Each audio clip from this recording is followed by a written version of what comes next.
All right, let's talk about money management. Money management is very important. Money management is essentially what you're doing, but it doesn't mean what you think it means.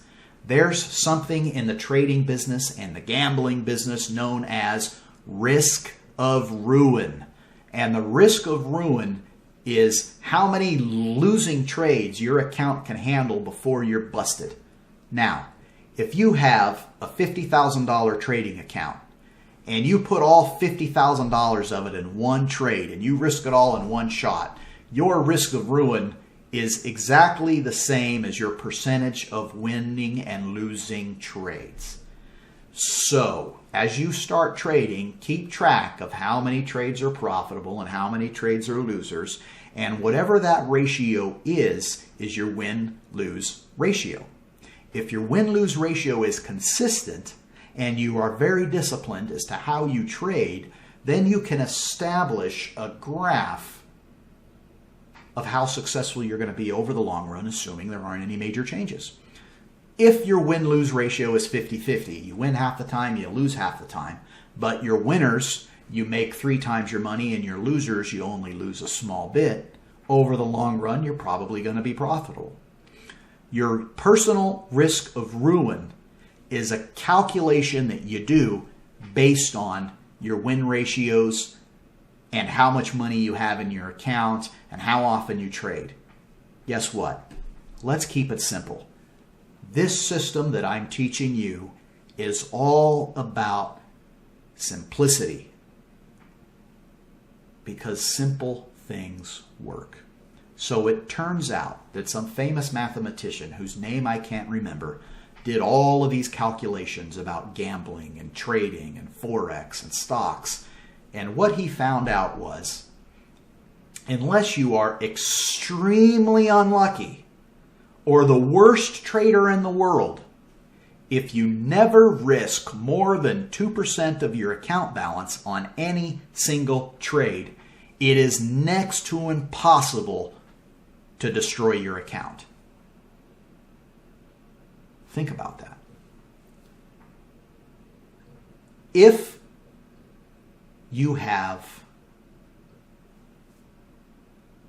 a $100,000 account and you trade 2% of your trade every time, that gives you 50 trades at $2,000 a whack before you're wiped out. And that assumes you lose money on all 50 trades. Now, I'm going to tell you a little secret about the stock market. If you lose money on 50 trades in a row, you probably deserve to be wiped out. If you adjust the amount of risk every day on your trades to 2% of your account, when you hit a losing streak, and that does happen, let's face it, right now we're in a bull market, so it's pretty hard to lose 50 trades in a row using the system I'm teaching you.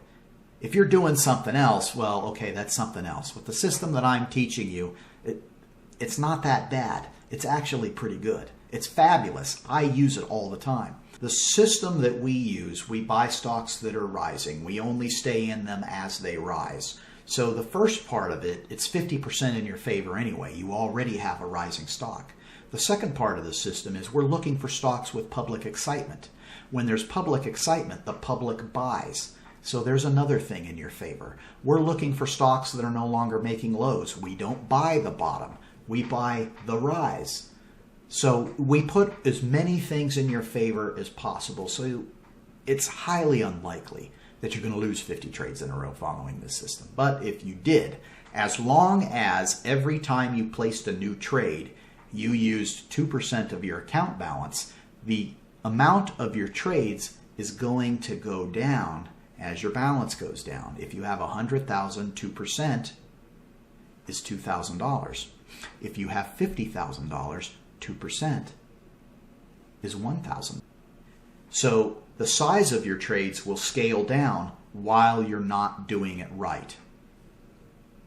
If you lose more than 4 or 5 times in a row, you're definitely doing something wrong. Stop. Something's wrong. You're in a bear market. Your charts are upside down. You're definitely doing something wrong.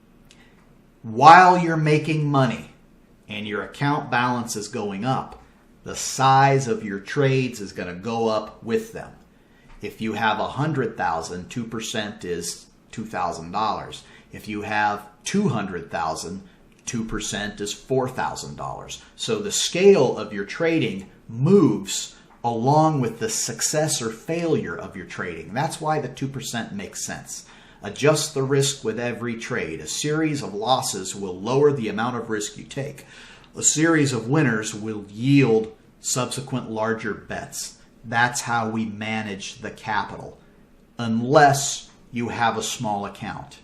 If you only have a few $1,000s, then you have to go back more or less to the car payment analogy. Take your car payment, whatever that is, that's how much you're going to risk, because you're already throwing that money away every month anyway. You may as well have an opportunity to profit from it. It's all based on percentages anyway. So if you have $100 to trade and you trade $100 and you make 30% on it, you now have $130. That's 30% return on your money. That's fabulous. If you have $1,000 to trade and you make a 30% gain, you now have $1,300. So at whatever level you're at, the percentages are going to work if you do everything right. If you have a small account, it's going to take a while to build into something significant. However, as your account grows, the size of your trades can also grow. Now, I would not stop using the car payment analogy for the size of your trades until 2% of your balance is greater than that. Once 2% of your balance is greater than that, use the 2% rule. Regardless of your initial account size, if you leave the money in and you trade consistently, you have the potential to grow an enormous balance. But you have to do it consistently.